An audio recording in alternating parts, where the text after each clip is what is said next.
Hi, welcome to the good world. I'm Seth, that's Charlie.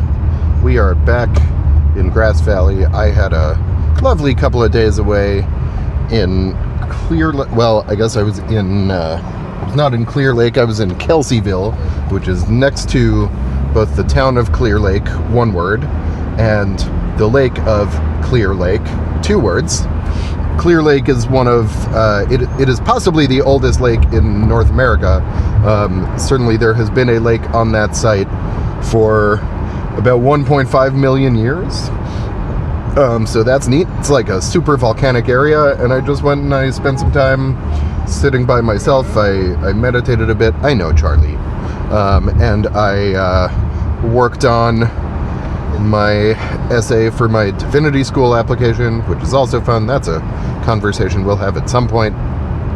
But today, what I really want to talk about is originalism. Well, I want to use originalism as a jumping off point anyway, but originalism is a philosophy that kind of has a major influence in American politics, and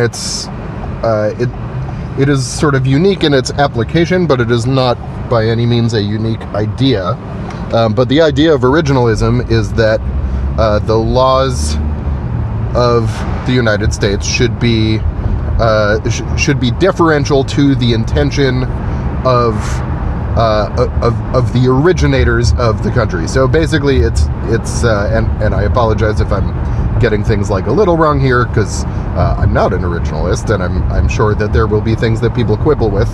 But on the whole, the premise is basically that we should defer to what the founders of the United States wanted when we are making decisions about what the United States should be. And so in theory, it prioritizes the things that they believed as divined through their writings. And here's the thing about that, is that words are a really imperfect way for communicating ideas. They're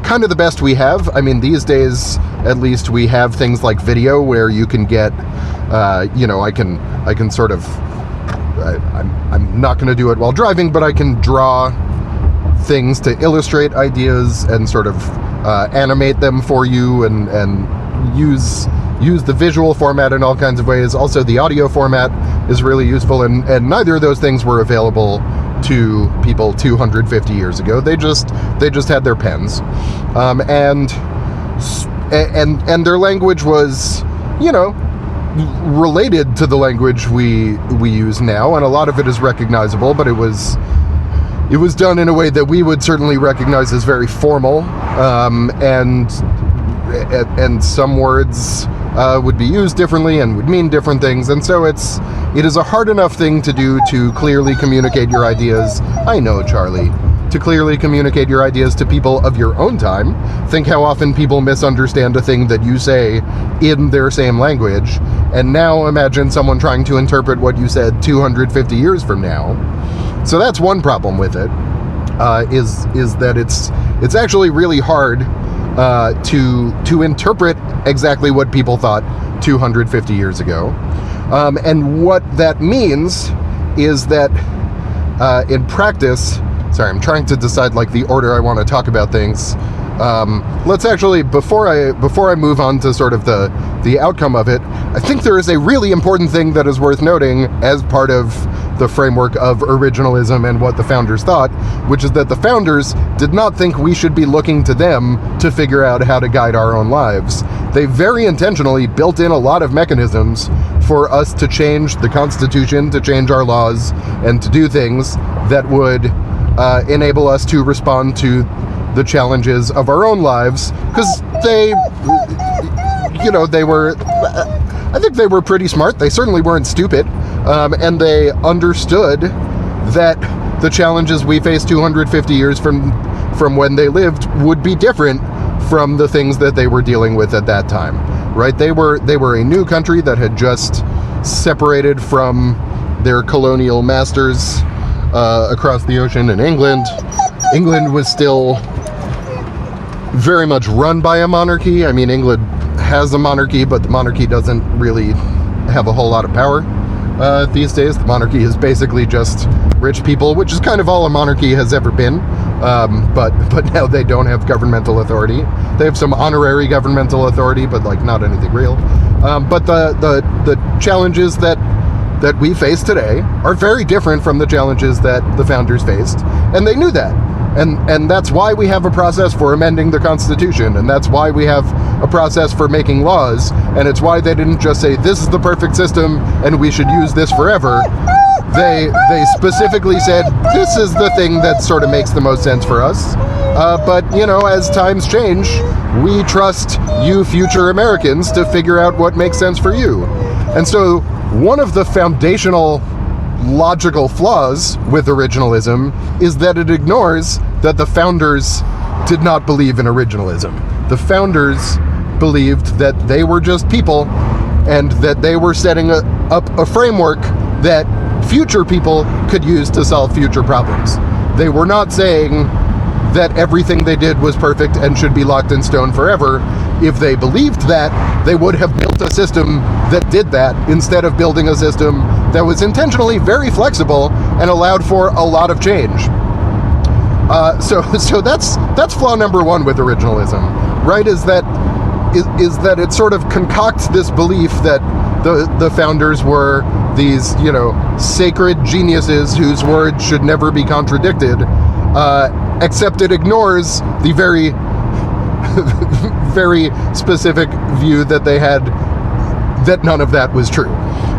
So originalism kind of collapsed on itself like a, I don't know, like a snake eating its own entire skeleton. It's just based on, I don't understand how you can claim to be upholding their beliefs if you ignore the most fundamental one, that their beliefs shouldn't guide us in our own decisions. So what ends up happening, because already at the outset originalism is picking and choosing which aspects of originalism to believe, and originalism is also, as I said, relying on language, which is an imperfect tool, right? Like what Thomas Jefferson wrote is probably a good reflection of what he thought in response to a specific thing. But if you have a slightly different challenge that is somewhat related to that, and you said, hey, Thomas Jefferson, you know, I know that you believed that I don't know, that people have a right to bear arms to prevent a tyrannical government. I mean, Jefferson also thought that there should be a complete revolution and new government every so often, and I don't think he was wrong on that. It's sort of the opposite of originalism, right? It's like, let's start over every so often because we know we're going to make mistakes, and so if we start over, it's much easier to fix them than to try to sort of tack on a new fix, some kind of hacky fix. But, you know, okay, so hey, Thomas Jefferson, you thought that it was important for people to be able to, like, have a rifle in their home in case the King of England invaded. Do you also think that it is important for people to have AR-15s? And the answer may be yes, but the answer also may be no. And what we are doing is we are extrapolating something from one context onto a very different context. And the entire point of the Constitution is that we shouldn't worry about what he thought, we should worry about what we think ourselves. And, you know, look, the Second Amendment is very popular, and so I'm not saying that we should make a decision to overturn it. As I've said before, if it were up to me, I would happily snap my fingers and get rid of every gun, but that's not a system we have, and I don't know, the fact that the state can monopolize violence is not great. So I understand the arguments, even if I think the practical ramifications are not great. But I can look at you for a moment because I'm at a stop sign. There's some tree work going on here.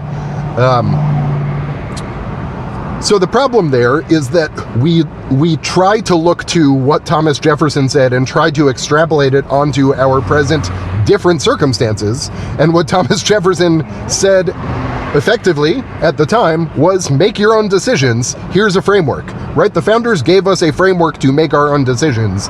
They did not give us their decisions and make them absolute law. And so we end up using originalism as an excuse to avoid making our own decisions, to avoid thinking for ourselves. And so what ends up happening, because their words are somewhat, opaque and difficult to apply to modern times, we end up with a situation where people who apply originalist reasoning end up basically coming to the situation with their pre-existing beliefs about what should happen, and then they cherry pick examples from the words of the founders that sound like they more or less support what the originalist already wants to do, and then they say, oh look, this is what the founders wanted.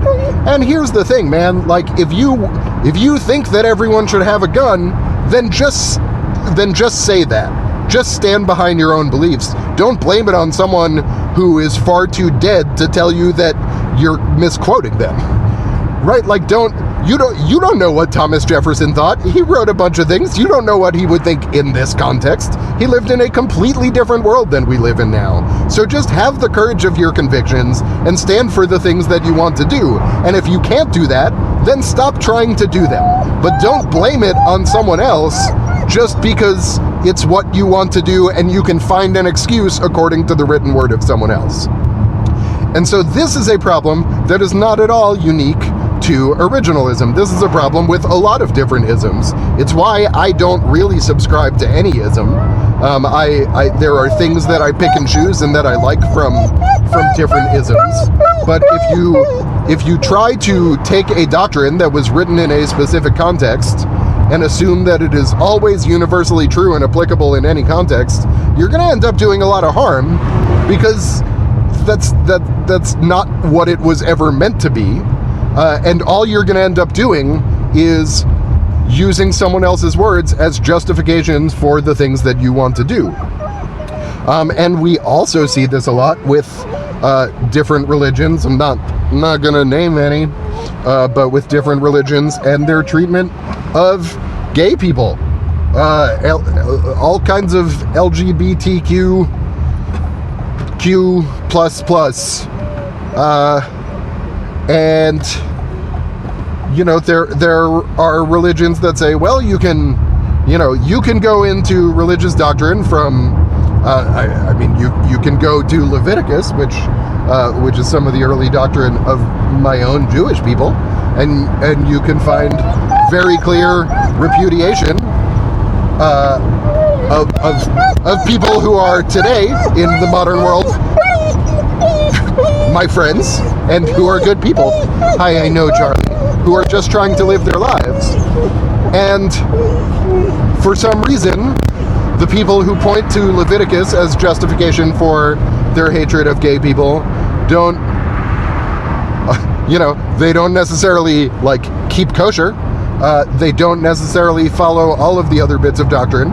But more importantly, they're just starting with the standpoint of gay people make me uncomfortable and looking to a past doctrine to justify it, which is the exact opposite of what doctrine is supposed to do. And frankly, it's the exact opposite of how to be a person, right? So a big part of the problem with any ism, whether that's originalism or Judaism or Christianity, which is an ism even though it's an idiom, is it depends entirely on how you practice it.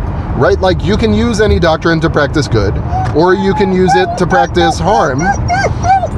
And the question is whether you are using it as a guideline, but still thinking for yourself about how to do good, or whether you are using it as an excuse to hurt people in a way that makes you feel better because you want to feel superior and you want to feel special. And a lot of what originalism ends up doing is just saying, is just imposing a bunch of beliefs on a bunch of dead people that they may or may not have held, and using it as an excuse. And I just don't think any of us should live that way. It is to me the epitome of intellectual laziness to just sit there and say, well, I'm not going to think about any of these complicated decisions. I'm just going to look for words that might help me understand what someone thought 250 years ago, and then I'm going to try to rely on those words. And sure, if my brain subconsciously ignores all of the words that contradict what I want to do, and highlights all of the words that align with what I want to do, that's fine. That's probably not happening, because I certainly don't have any cognitive bias. I'm a superior special human being who is gifted with the ability to read the minds of people who have been dead for 250 years. And guess what I have found when I read their minds? They believe with me exactly. What an amazing coincidence. What a fucking joke. What a joke. So many, and again, it's not just originalism. Originalism is a really useful way of illustrating it, because quite frankly, it is so preposterous on its face. But anytime you are relying on someone else's rules to tell you how to live, instead of just finding a way to create peace in your own life, you're doing harm, and you're bullshitting. You are bullshitting yourself, and you are bullshitting other people, because you are taking an action and then you are avoiding responsibility. And it is remarkable that so many people who purport to be originalists also purport to care about personal responsibility, because so often they do not seem to take responsibility for their own beliefs. They just blame their beliefs on Thomas Jefferson or on James Madison or Monroe or whoever. And it's ridiculous. Just believe in whatever you want to believe, but have the strength of character to stand behind it, right? I'm not sitting here telling you, oh, you should do this because, hey, guess what? Jesus said originalism was bad, right? I'm not going to say that. He didn't. Jesus said a lot of things. Some of them are easier to interpret than others. But I'm not going to claim to be a mind reader of Jesus and tell you to do things because my mind readings of Jesus are the real truth. I'm just going to tell you what I think. And you can take what I think and you can think about it and you can decide if you agree with me or not. You're an adult and I'm going to respect you enough to tell you this is my own opinion and not try to ascribe it to some magical sacred force. I'm just going to tell you my honest view. And you in turn get to think about it and decide whether you agree with my honest view, and you get to form that opinion yourself. And that's how this stuff should work. It shouldn't work by saying this is the true and magical one true belief, because that's a bunch of bullshit. Because it's not, right? It's not the one true magical belief. It is just our projection onto someone else of the things we believe. So just stand for what you believe in, and form your own opinions instead of blaming someone else and using someone else to justify your anger and your hatred and your bullshit. We're at the dog park. We'll be back in a minute. My voice just cracked. Puberty's coming late. Hello friends, this is just a reminder that if you are enjoying this program to please like it and subscribe to it so that you don't miss an episode, and share it with other people who you think might get something out of it.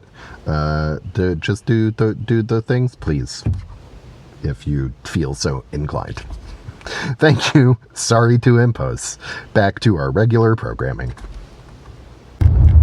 Hi, welcome back to the good world. We are on the way home from the dog park. Charlie had a great time. You can see him being very, very happy. I know. Yeah. Did you try to hump a dog a lot? I did try to hump a dog a lot. Charlie gets pretty humpsy sometimes. It's not the best. But the dogs here tend to be pretty good at telling him that they don't want him to do it without getting, too aggressive. It doesn't turn into a fight, which is good. He gets told no, and then he tries again, and eventually I just take him home because too much humping. Okay, so I want to sort of pick up with, I was sort of talking about originalism and isms and so I want to talk a little more about the social psychology behind some of the things I'm saying. And specifically, I want to talk about a term called motivated reasoning, which is a huge part of the way that our brains work. So if you've watched this show before, you will probably have heard me talk about, or at least you will possibly have heard me talk about cognitive dissonance, which is just sort of emotional discomfort, right? And we really, our brains, one of the things that we are really wired to avoid, or I should say one of the things we are wired to do, is to avoid emotional discomfort. And so if we see anything that might make us feel uncomfortable, we are wired to sort of avoid it. And particularly that comes to evaluations of our own actions, right? Anything where there might be a story that involves us being the bad guy, we are really, really afraid of, and we are really wired to avoid. It's kind of remarkable, but I genuinely, think about yourself and think about times that you have hurt someone, and think how resistant you may have been to recognizing that you hurt someone, and how defensive you may have gotten immediately upon someone saying that you hurt them. Sorry, this intersection is pretty busy today. Maybe after this car, I hope. I think we're gonna be good. Yeah, okay. Lots of traffic here in Grass Valley today, by which I mean 8 to 10 cars. Yeah, so think about the things that make you defensive, right? Defensiveness is just your brain being afraid to recognize the possibility that there might be something negative for it to consider. It's your brain being afraid that maybe you're the bad guy in a story.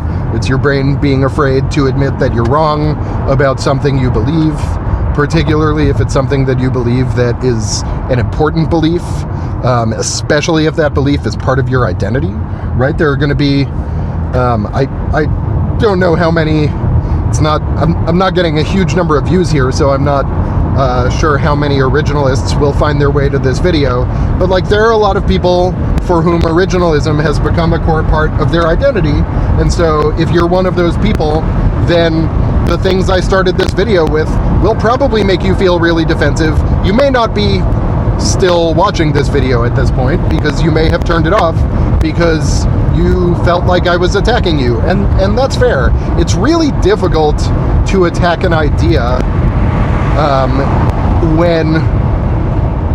and to do it in a way that can be heard by someone who has incorporated that idea into their identity, because it feels like a personal attack. And I'm not trying to attack anyone who believes in originalism, but what I am trying to do is to reveal both the logical inconsistency really at the heart of originalism, right? If an originalist interpretation of the founders' beliefs says that the founders didn't want you to rely on them for making your own decisions, then the entire logic of originalism kind of crumbles. But that is inconsistent with an originalist identity, so you kind of ignore that and shove it to the side while focusing on the things that make you feel good. And that is basically what motivated reasoning is in a nutshell. Again, I'm using originalism more as an illustration of a larger issue than trying to say something about originalism specifically. Because what our brains are constantly doing is trying to feel like we are good and we are just and we are right and we are not bad and we do not do harm, and we come up with explanations for that even when we can be really, really mean to people, right? We will just, I've talked about this before, but you can encounter a lot of people on the internet, and I have been this person, who will be like, you're a real piece of shit, you're a scumbag. And calling someone a piece of shit and a scumbag is a pretty mean thing to do, but we'll come up with justifications for it. It's like, well, they did this awful thing, and so therefore my meanness is justified, my cruelty is justified. And that is motivated reasoning. That is our brain saying, I am revolted by this person I saw, and I will feel safe and powerful if I can lash out at them, and so I will come up with a story that justifies my desire to lash out at them. Instead of really thinking about the actual impact, or even really caring about the actual impact, we know it will make us feel good to lash out, and so we lash out, and then we do motivated reasoning, right? It's literally, reasoning is just coming up with an explanation. Motivated is you're coming up with an explanation that is intended to arrive at your preferred conclusion. None of this is happening consciously. This is just what our brains are wired to do. And that's what makes them hard to overcome. But it's also, if you can recognize that your brain is doing it, that is a huge step towards overcoming it. Oh, the tree work is still going on, so we're going to get a stop sign for a minute over here. Oh, maybe it's not tree work. It actually looks like they're working on a power line, so slightly different thing. And yay, my side is going to get to go. Didn't even have to stop for very long. What a time to be alive. So yeah, motivated reasoning, really, really powerful force that drives all of our actions all the time, and that most of us are not aware of, right? And that's sort of a big part of the entire problem, is that, you know, I've talked about how your brain is basically an AI. It's an algorithm. It's a really complicated algorithm, and it's built from organic material instead of a bunch of metal wires. But it's an algorithm that is sort of constantly adapting and updating. But it is also an algorithm that, if you can recognize the ways the algorithm works that aren't working for you, you can change them. And one of the ways that I wish more people would try to recognize the ways in which their mental algorithm is failing is motivated reasoning. We so often, and look, I do this too, and it's really, really hard to recognize, and it takes a lot of practice, and it takes constant practice, and I'm getting better, and so I'm not saying, you know, you're going to go from pure motivated reasoning to never doing it overnight, but it's a thing you can learn to do and get better at, and it's a thing I've been learning to do and getting better at. But so often, if you find yourself constructing an argument to support a thing that feels good, that is a flag. That is a flag for you to step back and say, well, am I actually making a reasoned argument, or am I making a motivated reasoned argument? Am I looking for evidence that supports the conclusion I want to arrive at? Because most likely, you're doing the second thing. And the problem that we have with so many of our ideologies and our isms is that we use them as a tool for motivated reasoning, right? Originalism becomes a situation where you say, well, you know, I don't think that this law should exist. I don't think gun bans should exist. I don't think that trans people exist. I don't think that Washington, D.C. should be a state. And so I'm going to look for evidence from what the Founding Fathers said. And hey, look, you know, when they defined Washington, D.C., it wasn't a state. Great. That means there is an originalist view that supports my preferred conclusion, and so I'm just going to rely on that. And it becomes an excuse for avoiding making difficult decisions, because difficult decisions are hard, and if you can blame someone else for it, you don't have to feel bad about it. You've probably also, if you've been watching this show, you've maybe heard me talk about the way that people do this with data. Hello, waving guy. Which also really frustrates me. I should probably, try to have a conversation with that guy before we move away next week. 2 weeks. Week and a half. We're moving in a week and a half. Hooray! Yeah, people do this with data also, where it's like, we're just going to let the data guide us. And, you know, data it's not a useless perspective, but it's also not a perfect perspective. It's one perspective on the thing you're looking at. And if you really want to understand something, you need to hold it up and look at it from a bunch of different perspectives. And we use these, here's another psych term for you, these heuristics, which is basically just a mental shortcut, right? It is a way that your brain avoids wasting energy on thinking, because remember, your brain doesn't want to think because thinking takes energy. So if your brain can just rely on a very straightforward algorithm, like is it what the founding fathers said, or is it what the data supports, then your brain is going to be perfectly happy to do that. It means you don't have to think.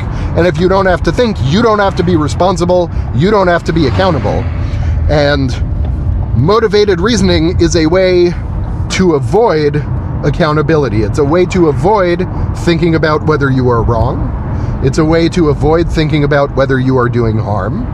And it is a way to just convince yourself that you are right according to a certain set of logical assumptions, and it absolves you from the responsibility of having to stand behind your actions. It absolves you from the responsibility of having to think about your actions and their consequences, and it just gives you a shortcut to doing the thing that you want to do.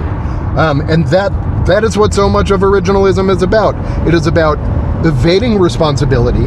It is about doing the thing that you want to do without really having to think about the consequences, because that would be more difficult. And because that might put your beliefs on the line, it might put your value on the line.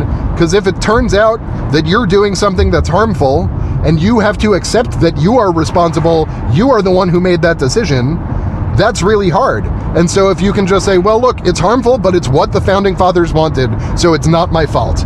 It's harmful, but it's what the data says, not my fault. And it just becomes a total exercise in avoiding responsibility. And if I don't know. I feel like I say things like, if I could get you to do one thing, I feel like I say that a lot. So if there's one takeaway, let's just say from this episode, because the show has a lot of takeaways, but if there's one takeaway from this episode, it is to not use someone else's existence, someone else's beliefs, some measurement of something. It is to not use those things as an excuse for your beliefs. If you want, they can inform your beliefs.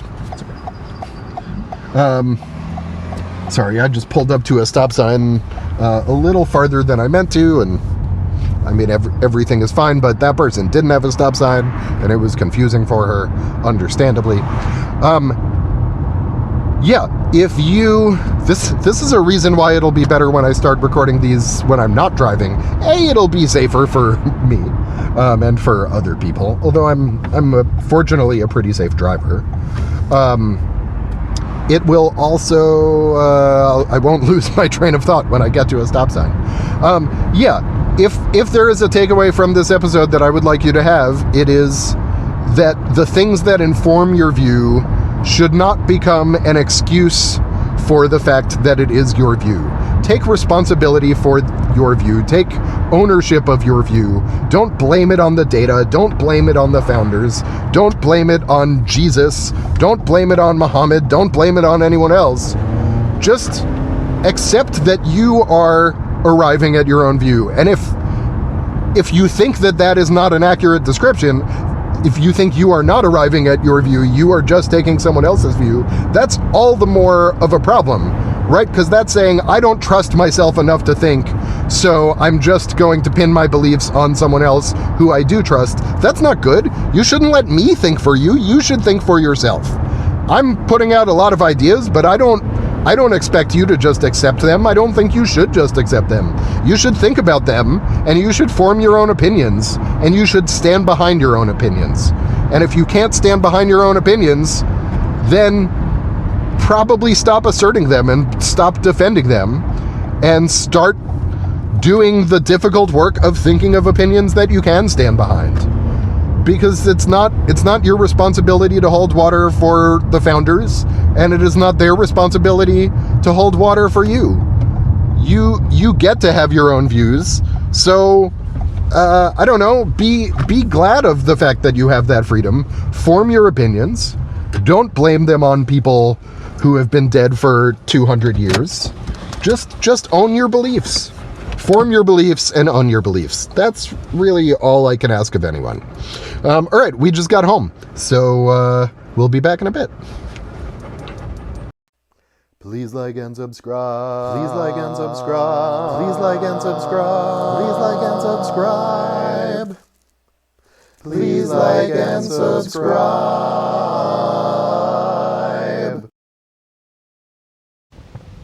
Hi, welcome back to the good world. I just want to do a nice little 10-minute sitting meditation because that is a really helpful way to get out of your reactive feeling space and into your calm and cool and collected headspace. So yeah, we're just gonna do same thing we do every night, Pinky. So let me tell you what I'm going to do, and you can join me if you want to. You can not join me if you don't want to. And as always, if you're doing something where you can't meditate with me, then I would encourage you to just take these 10 minutes to just do whatever you're doing mindfully. Try to just keep your attention on whatever it is you're doing. And if your attention wanders, that's to be expected because that's part of being human. But you can, when you catch it wandering, you can bring it right back. So what I am going to do is I'm going to sit here and I'll start the timer. And when the timer starts, you'll hear that sound. 10 minutes later, you will hear it again to indicate that we're done. In the time in between, I'm going to sit right here with my hands in my lap and my eyes closed, and I am going to think to myself, I follow my breath all the way in, I follow my breath all the way out. That's it, nice and easy. And as I think I follow my breath all the way in, I will breathe in and try to follow my breath all the way in. And as I breathe out, I will try to follow my breath all the way out. And inevitably, my mind will wander and I'll start thinking of other things. There's plenty of stuff I have to do today because we're moving in 10 days. But when I catch my mind wandering, boy, lots of puberty today, more voice cracks. When I catch my mind wandering, I will notice it and just bring it right back. It's not even a thought to come right back to it, right? It's just I'm thinking whatever it is. I follow my breath all the way in, I follow my breath all the way out. And that's it. Okay. I hope you enjoy it, and I'll see you in 10 minutes and 15 seconds. We're getting the app I use does a countdown from 15 seconds, and so now we have 6 of them left. So I'll see you soon.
Okay.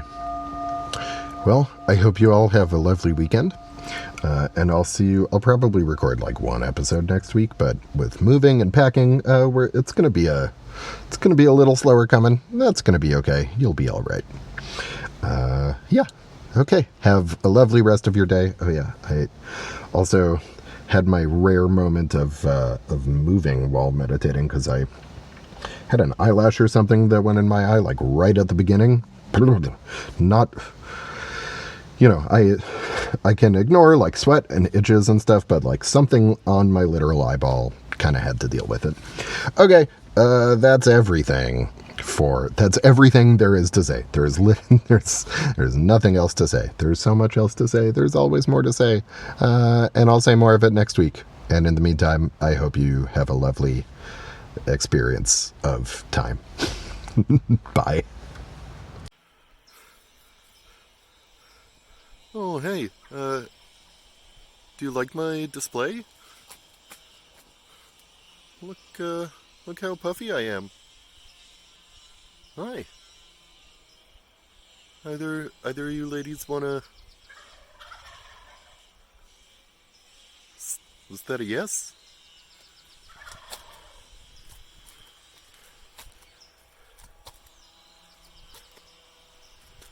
I guess maybe it was a no. Guess I'll just come back and face over this way.